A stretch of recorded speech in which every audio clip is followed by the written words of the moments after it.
Hey guys, Brady here with your daily tennis lesson. So we're doing a week on lobs, and today we're going to look at the topspin lob on the backhand side. And Mark and I did a video a while back about how to get more height out of your topspin backhand, and today is basically the extreme version because it's the shot that's going to require the most amount of low to high when hitting a topspin backhand is this topspin lob. So a couple things I want to touch on today. One is very simply racket speed. I think as most of you know who follow me, when we are hitting topspin, we need to be introducing a decent to, extremely heavy amount of speed when hitting topspin. Because if we don't, the resulting shot is usually something that dies off into the net. Okay, so keep the racket speed up on this shot, which, again, I know we're talking about lobs, and a lot of times the scenario that you guys will lob in a match, you're defensive, and you're thinking about this safe stroke and just popping the ball up, but this is a topspin lob, also known to most players as an offensive lob. We are playing offensive tennis when we hit this shot. So I need to see you guys introducing more racket speed to your topspin lob than you currently do. All right, secondly, and for me the most important idea here is that racket path. All right, so if you watch my standard backhand on a topspin ball, you see the racket get maybe a foot below the height of where contact's gonna be, and I'm on this upswing, and I've got this nice gradual high finish. Okay, if I was hitting a high backhand, just kind of a standard higher backhand trying to get more depth, you're seeing me dip down with the body a little more, and you're seeing that racket now get below where it was for the standard backhand. For the topspin lob, it's a very vertical stroke, and we don't have the equivalent of what we would do on the forehand side. On the forehand side, to get extremely vertical, we hit that buggy whip swing. For the backhand, that is not an option. So what we need here is just this mentality that we're going to be coming way underneath the height of the bounce of the ball and swinging extremely vertically on this backhand. And this is, I've got the one-hander, the two-hander, it's the same thing. We've got to feel a huge amount of drop and then a huge amount of upswing on this shot to produce enough height, obviously, to be able to get it over this opponent's head. Okay, now, in all honesty, I just hit that ball to illustrate how low to high I went.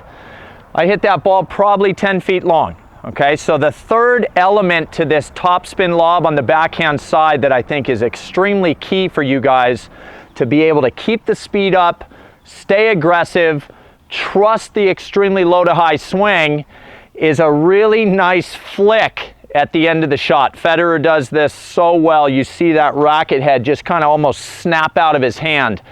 And to me, the idea there is that he's really grabbing onto the tennis ball, and at the last, kind of tail end of the shot, he's creating a ton more spin than he would get if the wrist just stayed firm.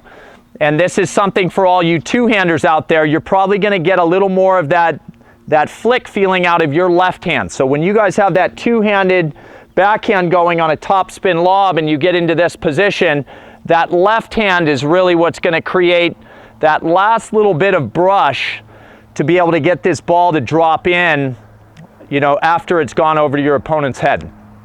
Okay, so let's take a look at a couple of these swings back to back.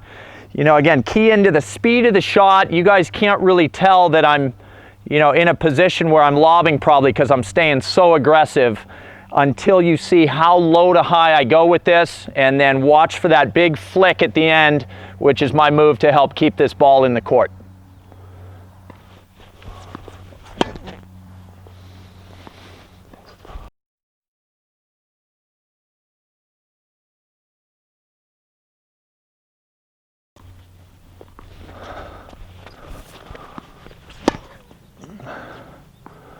All right, so pretty successful shots right there. And again, I'm only having to hit over Mark's head, which isn't saying much, especially because the guy can't jump high at all anyways.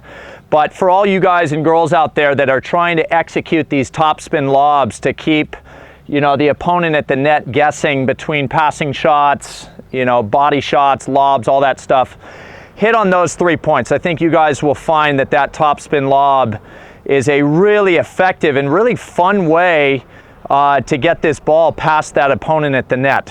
One thing I want to finish with you guys is, like I mentioned earlier in the video, it's very common when we lob in matches to have a little bit of nervousness take over. And a lot of times that turns us into defensive lobbers, meaning the strings open up, we get a little tight, and we're just trying to block the ball up in the air. So this shot is one that needs to be practiced a lot, because you're not in the habit of hitting a lot of reps from so low to so high with so much spin and so much ability to kind of launch the ball up in the air. Okay, so it's a shot that needs to be practiced if you guys want to be able to trust this and rely on it in kind of those crunch situations that you guys face in your matches. Okay, so that's all I got for you guys today. Hope that was really helpful. Please click like below this video, and if you haven't subscribed to our channel yet, please do so, as well as check out in the description in this video below me. You guys are going to find 3 free courses that Mark and I have put together. I think they're fantastic for you guys. Check them out, and until next time, be well. We'll see you soon.